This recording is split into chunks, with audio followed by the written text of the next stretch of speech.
संत शिरोमणि आचार्य गुरुवर श्री विद्यासागर जी महाराज की जय।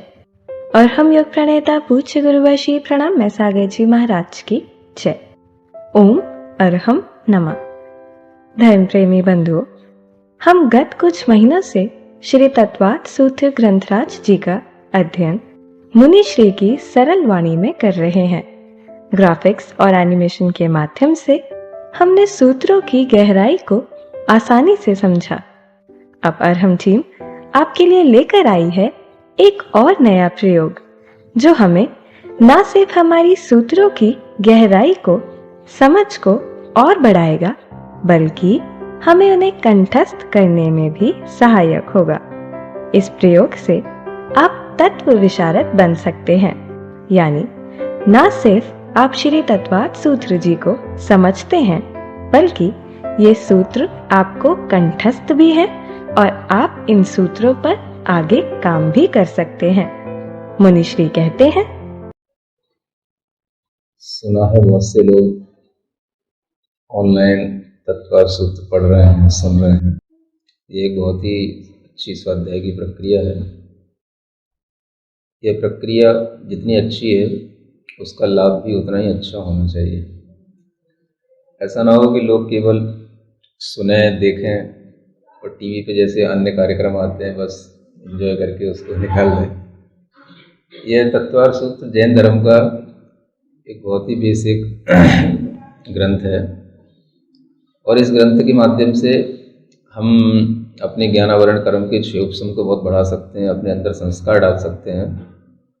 देखने में आता है अन्य अनेक तरह के जो भी और धर्म को मानने वाले लोग हैं, वो सब भी अपने अपने धार्मिक ग्रंथों का बच्चों को खूब रटाते हैं, पढ़ाते हैं। इस तरह की कमी की पूर्ति करने के लिए अपने बच्चों को, बड़ों को, सबको ये जो तत्वार्थ सूत्र के सूत्र हैं, इन्हें याद करने की एक प्रक्रिया प्रारंभ होनी चाहिए और इस प्रक्रिया से ही बहुत लाभ मिलते हैं।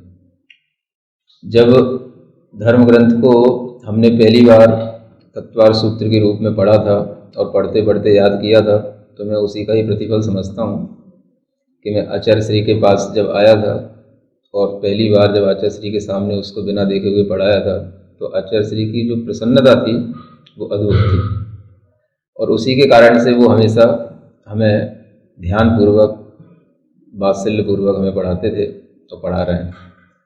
तो ये संस्कार जो आते हैं या अपने अंदर भी ज्ञान का जो सूक्ष्म बढ़ता है, वो सब इसी तरह के आचार्य पढ़ी सूत्रों के याद करने से बढ़ता है। इसलिए हर बच्चे को इन सूत्रों का अच्छे ढंग से अध्ययन होना चाहिए और इनका स्मरण करने के लिए इन्हें याद कर लेना चाहिए, ताकि ये हमेशा अपने काम में आते रहें।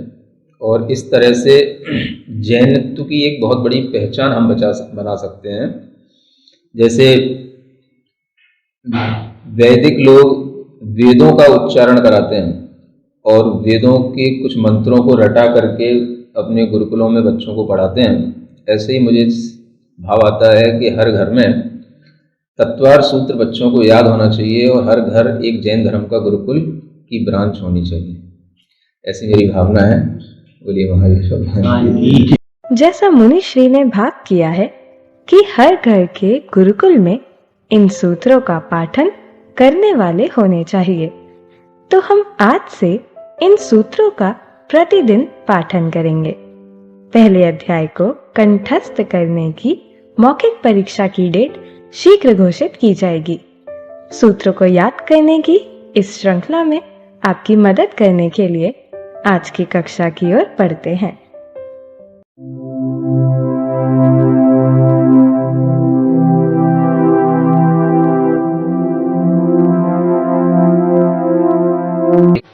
मोक्षमार्गस्य नेतारं भेत्तारं कर्मभूव्रतां ज्ञातारं विश्वतत्त्वानां वन्दे तद्गुणलब्धये। सम्यक् दर्शन ज्ञान चारित्राणि मोक्ष मार्गः तत्वार्थ श्रद्धानं सम्यक् दर्शनं तन्निसर्गादधिगमाद्वा जीवा जीवाश्रव बंध संवर निर्जरा मोक्षास तत्वम नाम स्थापना द्रव्य भावतस्तन्यासः प्रमाणनयैरधिगमः निर्देशस्वामित्व साधनाधिकरण स्थिति विधानतः सत्संख्या क्षेत्र स्पर्शन कालांतर भावाल्प बहुत्वैश्च मतिश्रुतावधि मनः पर्यय केवलानि ज्ञानम् तत्प्रमाणे आद्ये परोक्षम प्रत्यक्ष मन्यत् मतिः स्मृतिः संज्ञा चिंता विनिबोध इत्यनर्थान्तरम् तदिन्द्रियानिन्द्रिय निमित्तम् अवग्रहे हावाय धारणाः बहुविध क्षिप्रा निःसृतानुक्तध्रुवाणां सेतराणाम् अर्थस्य व्यञ्जनस्यावग्रह न चक्षुरनिन्द्रियाभ्याम् श्रुतं मतिपूर्वं द्वयनेक द्वादश भेदम् भवप्रत्ययो वधिर्देवनारकाणाम् क्षयोपशम निमित्तः षड्विकल्पः शेषाणाम् ऋजुविपुलमती मनः पर्ययः विशुद्ध प्रतिपाताभ्यां तद्विशेषः विशुद्धि क्षेत्र स्वामी विषयेभ्यो वधि मनः पर्ययोः मति श्रुतियोर्निबंधो द्रव्येष्व सर्वपर्यायेषु रूपिष्ववधेः तदनंत भागे मनः पर्ययस्य सर्वद्रव्य पर्यायेषु केवलस्य एकादीनि भाज्यानि युगपदे कस्मिन्ना चतुर्भ्यः मतिश्रुतावधियो विपर्ययश्च सदशतो रविशेषाद्य दृच्छोपलब्धेरुन्मत्तवत् नैगम संग्रह व्यवहारर्ज सूत्र शब्द समविरूढैवं भूता नयाः इति तत्त्वार्थसूत्रे प्रथमोऽध्यायः। औपशमिक छायकौ भावौ मिश्रश्च जीवस्य स्वतत्वमौदयिक पारिणामिकौ च द्विनवाष्टादशैकविंशति त्रिभेदा यथाक्रमम् सम्यक् तु चारित्रे ज्ञान दर्शन दान लाभ भोगोपभोग वीर्याणि च ज्ञानाज्ञान दर्शन लब्धयश्चतुस्त्रि पंचभेदाः सम्यक् तु चारित्र संयमा संयमाश्च गति कषाय लिंग मिथ्या दर्शना ज्ञाना संयता सिद्धलेस्याश्चतुश्चतुस्त्रियैकैक षड्भेदाः जीवभव्या भव्यत्वानि च उपयोगो लक्षणम् सद्विविधोष्ट चतुर्भेदः संसारिणो मुक्ताश्च समनस्का मनस्काः संसारिणस्त्रसस्थावराः पृथिव्यप्तेजो वायु वनस्पतयः स्थावराः द्विन्द्रियादयस्त्रशाः पंचेन्द्रियाणि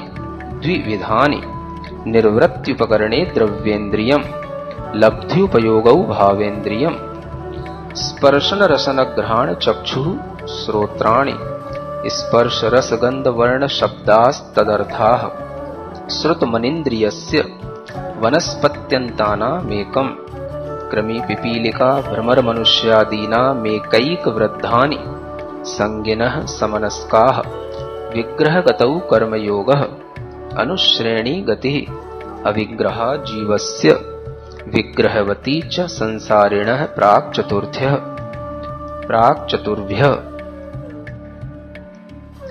एक समया विग्रह एकम द्वौ त्रीन् वानाहारकः सम्मूर्छन गर्भोपपादा जन्म सचित्त शीत संवृता सेतरा मिश्राश्चैकसस्तद्योनयः जरायुजाण्डज पोतानां गर्भः देवनारकाणा मुपपादः शेषाणां सम्मूर्छनम् औदारिक वैक्रियकाहारक तैजस कार्मणानि शरीराणि परम सूक्ष्मं प्रदेशतो संख्ये गुणं प्राक् तैजसात् अनंत गुणे परे अप्रतिघाते अनादि संबंधे च सर्वस्य तदादीनि भाज्यानि युगपदे कस्या चतुर्भ्यः निरुपभोग मन्त्यं गर्भ सम्मूर्छनज माद्यम् औपपादिकं वैक्रियकं लब्धि प्रत्ययं च तैजसमपि शुभं विशुद्धमव्याघाति चाहारकं प्रमत्त संयतस्यैव नारक सम्मूर्छिनो नपुंसकानि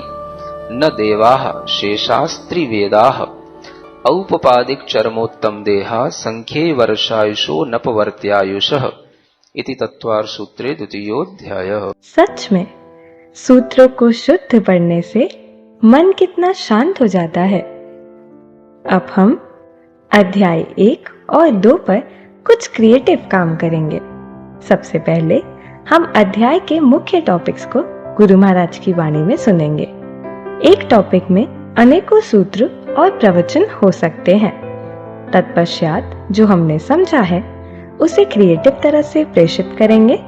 कभी उस पर नोट्स बनाएंगे तो कभी चार्ट बनाएंगे, कभी ड्राइंग बनाएंगे तो कभी मॉडल, और कभी अन्य किताबों को पढ़कर अपनी नॉलेज भी बढ़ाएंगे, तो कभी ऑडियो भी शेयर करेंगे। जब हम किसी सृजनात्मक क्रिया में अपना उपयोग लगाते हैं तो चीजें सहजता से आत्मसात हो जाती हैं। आज का पहला टॉपिक है तत्वार्थ सूत्र की रचना किसने की और कैसे हुई। मोक्ष मार्गस्य नेतारं भेत्तारं कर्म भूभृतां ज्ञातारं विश्वतत्त्वानां वंदे तद्गुणलब्धये। देवादिदेव आदिम तीर्थंकर श्री ऋषभनाथ भगवान की, वर्तमान शासन नायक श्री वर्धमान महावीर भगवान की, परम पूज्य आचार्य गुरुवर श्री विद्यासागर जी महाराज की, आचार्य गृद्धपिच्छ महाराज द्वारा विरचित यह तत्वार्थ सूत्र है, जिस तत्वार्थ सूत्र में 10 अध्याय हैं और सब मिलाकर के लगभग 357 सूत्र हैं। गृद्धपिच्छ आचार्य ने इस तत्वार्थ सूत्र का लेखन किया है, उनकी यह रचना मानी जाती है। कुछ लोगों का ये कहना है कि गृद्धपिच्छ आचार्य और उमास्वामी आचार्य ये दोनों अलग अलग हैं, लेकिन इतिहास से यह बात भी सिद्ध हुई है कि गृद्धपिच्छ आचार्य और उमास्वामी महाराज एक ही हैं। फिर भी यदि हम पूर्व साहित्य में, जो प्रामाणिक साहित्य है, उसमें यदि हम आचार्यों के द्वारा इस तत्वार्थ सूत्र ग्रंथ का जहाँ कहीं पर भी रेफरेंस दिया जाता है, उसको यदि हम ध्यान में रखते हुए सुनते हैं, देखते हैं, तो विद्वानों ने इस बात को खोजा है कि तत्वार्थ सूत्र के कर्ता आचार्य गृद्धपिच्छ महाराज हैं।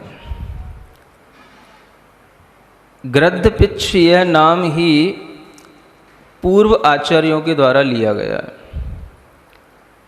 श्री सठखंडागम ग्रंथ की जो धवला टीका है, उसमें आचार्य वीरसेन महाराज ने गृद्धपिच्छ नाम ही लिया है। अह गिद्धपिच्छ पयासिद तच्चत्थ सुक्ते वर्तना परिणाम क्रिया परत्वा परत्वे च कालस्य इति दब्ब काल परुणा कदा। ये धवला टीका के वाक्य हैं। यानी वहाँ पर उन्होंने आचार्य उमास्वामी ये नाम नहीं लिया, गृद्धपिच्छ आचार्य के द्वारा प्रकाशित प्रतिपादित यह तत्वार्थ सूत्र है, ऐसा उन्होंने कहा। फिर एक आचार्य हुए आचार्य विद्यानंदी महाराज, जो ईसा की 7वीं शताब्दी के महाराज हैं। उन्होंने भी गृद्धपिच्छ आचार्य ऐसा नाम लिखा। तत्वार्थ श्लोक वार्तिक ग्रंथ है, जो इसी तत्वार्थ सूत्र की एक बहुत बड़ी टीका है। उन आचार्य विद्यानंदी महाराज ने एतेन गृद्धपिच्छाचार्य पर्यंत मुनि सूत्रेण, इस तरह से करके जो वाक्य लिखा है, उससे भी यही सिद्ध हुआ कि उन्होंने भी तत्वार्थ सूत्र के कर्ता का नाम गृद्धपिच्छ माना है। और फिर एक वादिराज मुनि महाराज हुए, जिन्होंने भी बहुत से स्तोत्र लिखे हैं, न्याय ग्रंथों की भी टीकाएं की हैं। और एक स्तोत्र जिनका प्रसिद्ध है, एक ही भाव स्तोत्र, उन्होंने भी गृद्धपिच्छ नाम ही लिया है।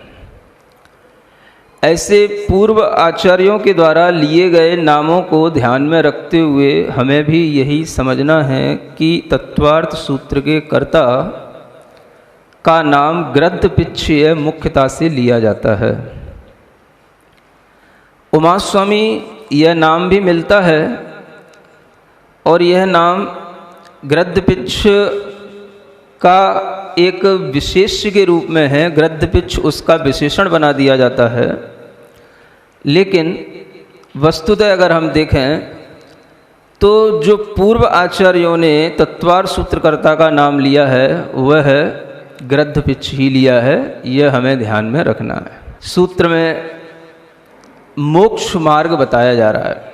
सबसे पहला सूत्र है प्रथम अध्याय का, और उसमें सर्वप्रथम चर्चा की कि हम आपको मोक्ष का मार्ग बताने वाले हैं। इसकी उत्थानिका बनाते हुए आचार्य पूज्यपाद महाराज ने सर्वार सिद्धि में ऐसी भूमिका बनाई है कि कोई भव्य जीव किसी रम्य स्थान पर, जहाँ पर कि एक आचार्य परमेष्ठी विराजमान हैं, उनके पास पहुँचता है और पहुँच कर के उनसे प्रश्न करता है, किन्नु खलु आत्मने हितम, आत्मा का हित किसमें है?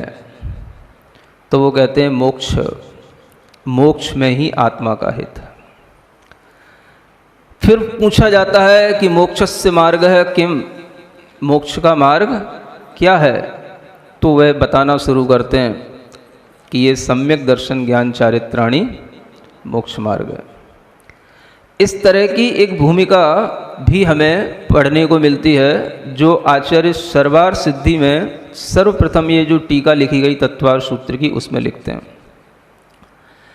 एक और हमें कथानक सा मिलता है जिसमें ये बताया जाता है कि कभी कहीं पर किसी स्थान पर एक श्रावक ने अपनी दीवार पर एक पंक्ति लिख रखी थी, दर्शन ज्ञान चारित्राणी मोक्ष मार्ग। एक मुनि महाराज आए, उन्होंने उस पंक्ति को देखा, आहार के लिए आए थे। आहार के उपरांत जब वो गए तो उन्होंने उस पंक्ति के आगे एक सम्यक शब्द जोड़ दिया। उसके बाद में वह व्यक्ति जब पूछा घर पर आकर के, देखा उस समय पर वो घर पे नहीं था, कि ये सम्यक शब्द किसने जोड़ दिया। बताया गया मुनि महाराज आहारार्थ पधारे थे। कहाँ गए? वापस जंगल में गए। वो उनको खोजता हुआ पहुँचा, उनके पास जाकर के प्रश्न किया कि प्रभु आपने उसमें ऐसा सुधार क्यों कर दिया? तो उसका कारण फिर बताया गया, और फिर उसके बाद में वो तत्वार्थ सूत्र की रचना उसके निमित्त से हुई। ये भी कहीं ना कहीं इस कथानक से मिलता है जो आचार्य पूज्यपाद महाराज ने लिखा कि कोई भव्य जीव किसी रम्य स्थान पर गया और वहाँ पर आचार्य महाराज के निकट जाकर के पूछा। मतलब यह है कि कहीं ना कहीं ये बात सिद्ध होती है कि किसी भव्य जीव के निमित्त से ही इस तत्वार्थ सूत्र की रचना हुई है। और आगे के कुछ और विद्वानों ने उस भव्य जीव का नाम भी लिखा है। अब उसका उल्लेख उन्हें कहाँ से मिला ये नहीं कहा जा सकता। कन्नड़ ग्रंथों में एक कन्नड़ी टीका है बालचंद्र जी, उन्होंने जो लिखा है उसमें एक सिद्धैया नाम लिखा हुआ है। एक श्रुत सागर सूरी हुए हैं, उन्होंने एक भव्य जीव का नाम लिखा है, वह द्वयाक करके लिखा है। सत्य क्या है नहीं कहा जा सकता, लेकिन इतना जरूर है कि कहीं ना कहीं इस घटना के पीछे, इस तत्वार्थ सूत्र की रचना के पीछे किसी भव्य जीव की प्रच्छना जुड़ी हुई है। लेकिन जब हम इससे भी आगे और थोड़ा सा देखते हैं आचार्य अकलंक महाराज को, जिन्होंने सर्वार्थ सिद्धि के बाद में एक तत्वार्थ राजवार्तिक ग्रंथ करके रचना की, यही तत्वार्थ सूत्र की टीका, तो उसमें वह ऐसा कुछ भी उल्लेख नहीं करते हैं। उसमें वो सीधा सीधा शुरू करते हैं, श्रेयो मार्ग प्रतिपित्सा आत्मद्रव्य प्रसिद्ध है। जिसे आत्मा की सिद्धि हो गई है, जो आत्मद्रव्य को मानने लगा है, उसके लिए मोक्ष का मार्ग प्राप्त करने की इच्छा उत्पन्न हो जाती है। और इसी हेतु वह मोक्ष मार्ग का यहाँ पर निरूपण किया जा रहा है। आज का दूसरा टॉपिक है अन्य मतों में मोक्ष मार्ग को लेकर क्या विसंवाद है। इस टॉपिक में पहला सूत्र है सम्यक दर्शन ज्ञान चारित्राणि मोक्ष मार्ग। लक्ष्य ज्ञात यदि हो गया मार्ग को पहचान, सम्यक दृग ज्ञानाचरण सच्चा मार्ग जान। दुनिया में अनेक मत हैं, उनमें से कुछ मुख्य मतों के बारे में आपको भी बताया जा रहा है। एक बौद्ध मत है जो कहता है कि प्रदीप निर्वाण कल्पम आत्मनिर्वाणम।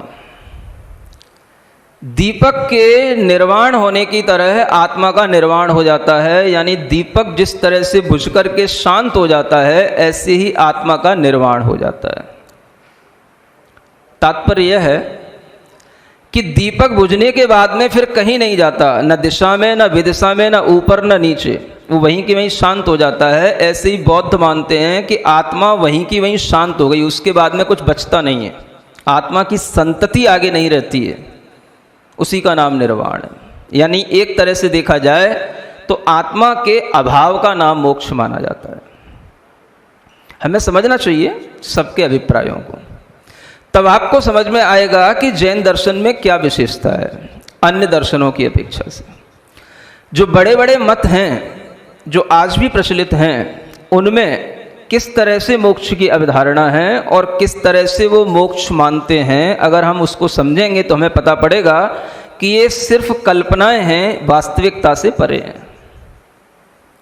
आत्मा का एक तरह से शांत हो जाना, आत्मा की संतति कुछ होना ही नहीं, आत्मा का कोई उस समय पर फिर अस्तित्व बचना ही नहीं, जैसे दीपक बुझ गया अब कुछ नहीं बचा, उसी तरीके से आत्मा का हो जाने का नाम मोक्ष है। अगर आपके दिमाग खुले हुए होंगे तो थोड़ा सा अपने आप ही आपको लगने लगेगा कि ये कल्पना ही असत है। असत का मतलब बात तो कही गई लेकिन बात में कुछ दम नहीं है। ऐसा अगर मोक्ष होगा तो उस मोक्ष में भला क्या मिलेगा?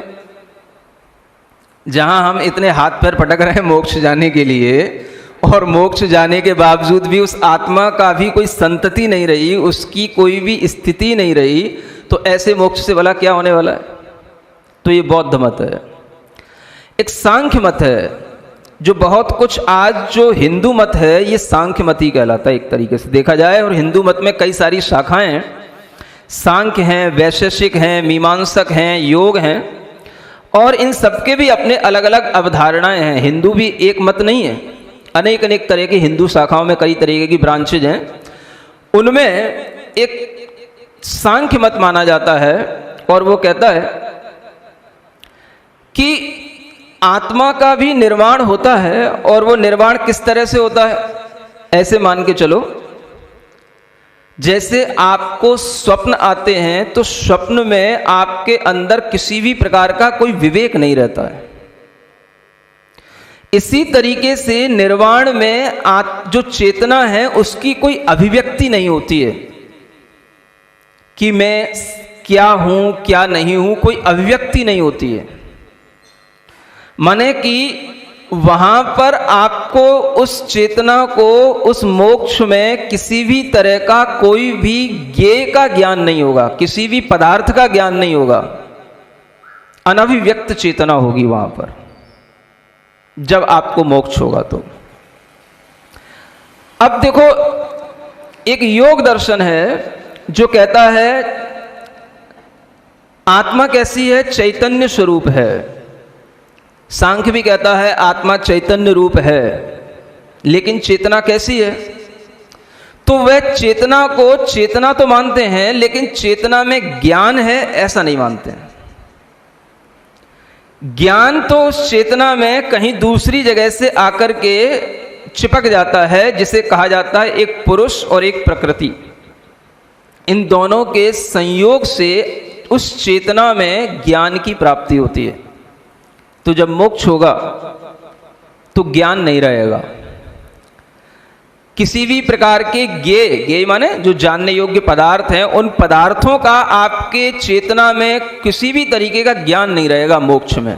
तो एक सांख्यों का मोक्ष है, जिसमें जैसे हम स्वप्न में बिल्कुल विवेक से रहित होते हैं, समझ आ रहा है, निद्रा में हमारी चेतना की कोई अभिव्यक्ति नहीं होती है, उसी तरीके से मोक्ष में बिल्कुल ज्ञान से रहित हो जाते हैं, ऐसा मानते हैं। अगर आप भी ऐसा ही मोक्ष चाह रहे हो तो फिर आप जैन धर्म छोड़ करके सांख्य मत को अपना लेना, जौन सा आपको मोक्ष अच्छा लगे। समझ आ रहा है, सब आपको दिखाया जा रहा है माल क्या क्या है दुनिया में। एक और मत है जिसका नाम है वैशेषिक दर्शन। कौन सा दर्शन है? ये भी एक मत है। क्या कहता है? आत्मा के 9 विशेष गुण होते हैं। कितने? 9। और उन विशेष आत्मा के गुणों का विच्छेद हो जाता है, अभाव हो जाता है, तो उसका नाम है मोक्ष। बुद्धि, सुख, दुख, इच्छा, द्वेष, प्रयत्न, धर्म, अधर्म, संस्कार, ये आत्मा के 9 गुण हैं।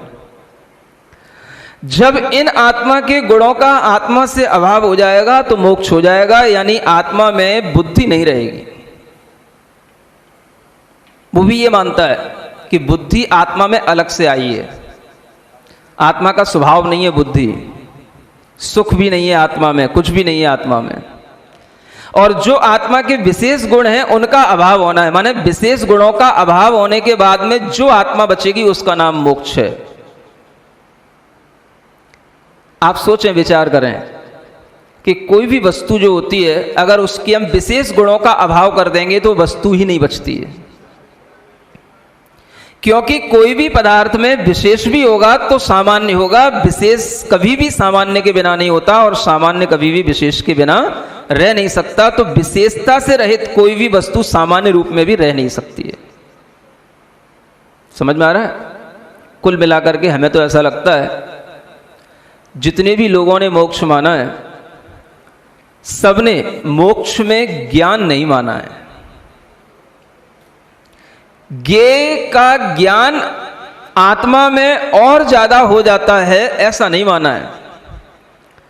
और सबने जो भी मोक्ष माना है उसमें एक ऐसी अवस्था मान ली है कि जिसमें हमें कुछ आत्मा की अभिव्यक्ति होती सी नहीं है। इस अवस्था का नाम मोक्ष कहा जा रहा है। बुद्धि से रहित, ज्ञेयों के आकार के ज्ञान से रहित शून्य अवस्था का नाम मोक्ष मानते हैं लोग। सुन रहे हैं?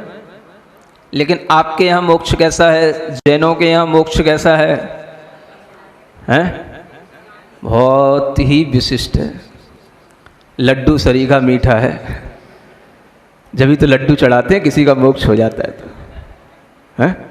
भरा हुआ है लड्डू की तरह, आत्मा के गुणों से भरा हुआ है, ज्ञान से भरा हुआ है। यानी आत्मा का मोक्ष होने पर ज्ञान तो और कई गुना बढ़ जाता है, और ये जो हमारा सामान्य ज्ञान है इससे भी विशिष्ट ज्ञान हो जाता है, और उस ज्ञान में सारा लोक झलकता है, अलोक झलकता है। ऐसा विशिष्ट ज्ञान उस आत्मा के अंदर आता है, उसका नाम मोक्ष है। न मोक्ष में ज्ञान का अभाव हो जाता है, न मोक्ष में अस्तित्व का अभाव हो जाता है, न मोक्ष में सुख का अभाव हो जाता है, बल्कि ये चीजें तो और ज्यादा अभिव्यक्त हो जाती हैं।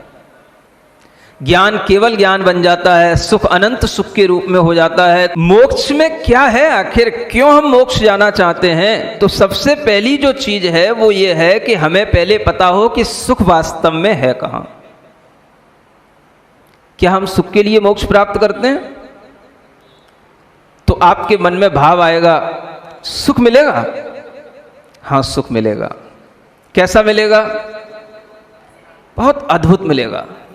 कैसा अद्भुत? जो यहां पर आपको अपने मन से, अपनी इंद्रियों से, बाहर इंद्रियों के विषयों से जो नहीं मिल रहा है, उससे कुछ अद्वितीय तरीके का, अद्भुत तरीके का सुख है वो।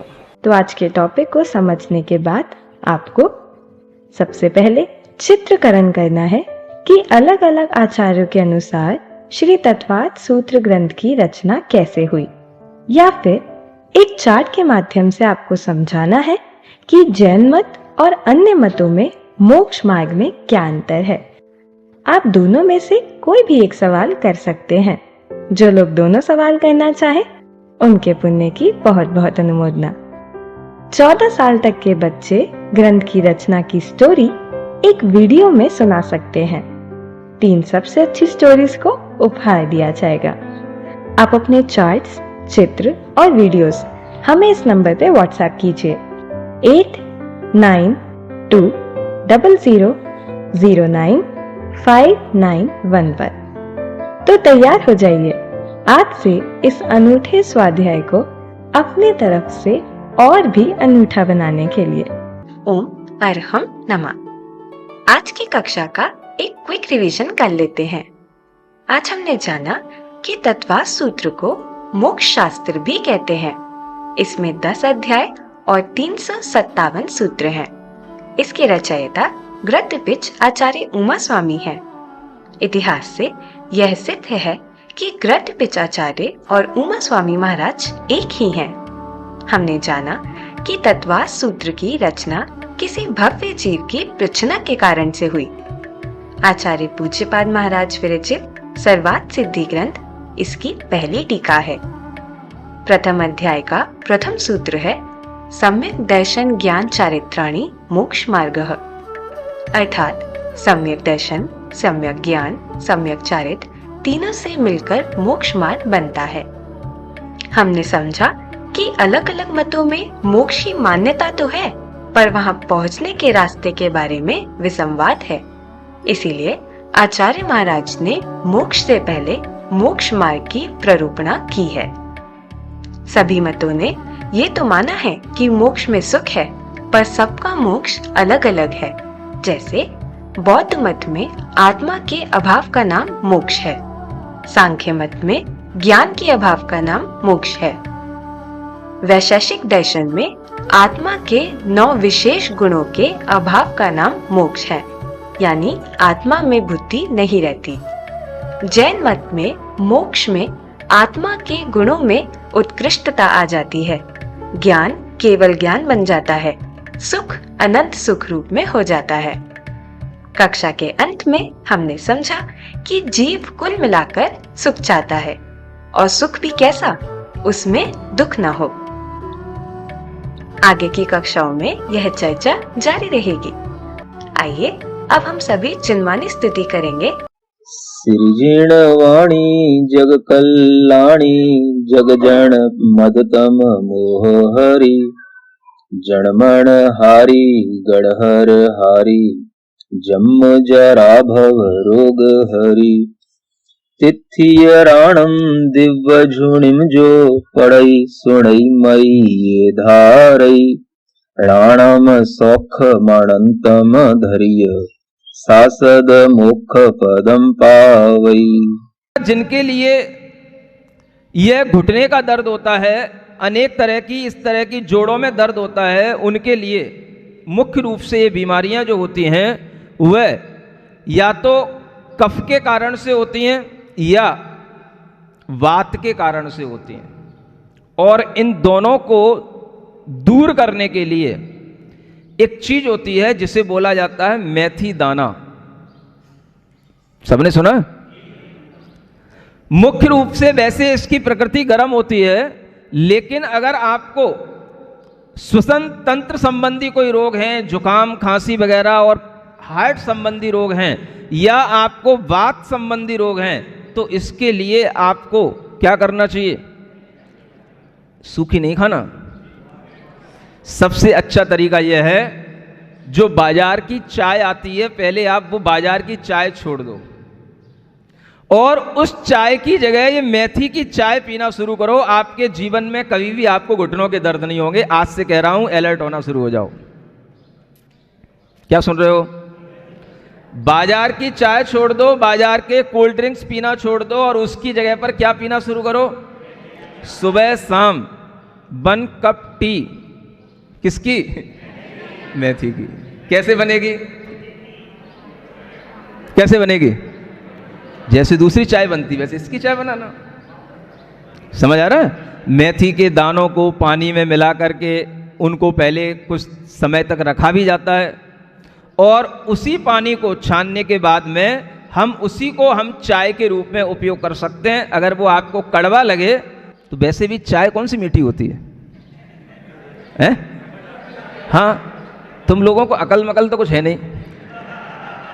जितनी कड़वी चाय होती है उतनी महंगी होती है, और उतनी ज़्यादा हुए लोग 5 स्टार जैसी जगहों पर जाकर के होटलों में बैठ करके उतनी एक कप चाय पी के आएंगे हज़ारों रुपए की। समझ आ रहा है? अगर उसी तरह की चाय अगर आप मेथी की बना करके पियो और पिलाओ तो सबके लिए स्वास्थ्य रक्षा का एक बहुत अच्छा उपक्रम शुरू हो सकता है। घर में जो भी व्यक्ति आए बोले हमारे यहाँ चाय है, बोले काय की है? बताओ काय को व्यक्ति थी? बोली स्वास्थ्य वर्धक चाय है। कौन सी चाय है? अगर आपके घुटनों में दर्द होता है, आपको किसी भी तरह के कोलेस्ट्रॉल है, फेफड़ों की बीमारियां हैं, हार्ट अटैक की बीमारियां हैं, आप ये चाय पियो। समझ आ रहा है?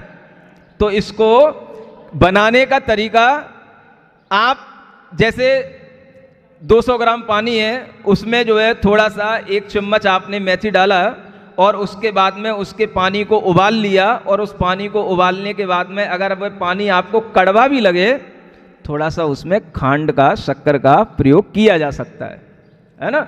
अगर आपको डायबिटीज़ भी होगी तो भी कोई नुकसान नहीं करेगा वो, है ना? ये डायबिटीज़ के लिए भी बहुत अच्छी चाय बता रहा हूँ। अगर इसको बिना शक्कर के पी पाओ तो और अच्छी बात है, और जिनको नहीं हुई है वो थोड़ा टेस्ट बना करके पीते रहे ताकि आगे उनको डायबिटीज़ ना हो। सुन रहे हो? तो यह लीवर के लिए भी बहुत अच्छी चाय है, और इस चाय का ही सेवन आपको करना चाहिए। घरों में से दूसरी चाय के पैकेट निकाल देना चाहिए, और सब लोगों को ये अपने मन में रखना चाहिए कि हम घरों में मेथी की चाय ही बनाएंगे, वही पिएंगे और वही। समझ आ रहा है? इससे आप डायबिटीज से बचे रहेंगे, जॉइंट पेन्स जो होते हैं उनसे बचे रहेंगे, और जो भी कफ संबंधी बीमारियां होती हैं उनसे भी आप बचे रहेंगे। इस तरह से आप एक स्वास्थ्य रक्षा का अच्छा मूल मंत्र याद रखो कि अगर आपको लंबे समय के लिए अपने घुटनों के दर्द, कमर दर्द आदि से बचना है, तो सुबह नाश्ते से पहले और शाम को सोने से पहले, रात में नहीं मिला तो क्या करना? भोजन के बाद, है ना? अब फिर जिनकी जैसी सहूलियत बने, सबका रात्रि का पानी का त्याग तो है नहीं, अगर रात्रि में पीते हो तो तुम जानो। लेकिन अगर इस तरह से आप आधा आधा कप भी चाय पीने की एक आदत डालोगे तो आपका स्वास्थ्य अच्छा रहेगा, बशर्ते कि पहले हमें क्या करना है? वो वाली चाय छोड़ना है जिसको पीने की आदत पड़ी हुई है।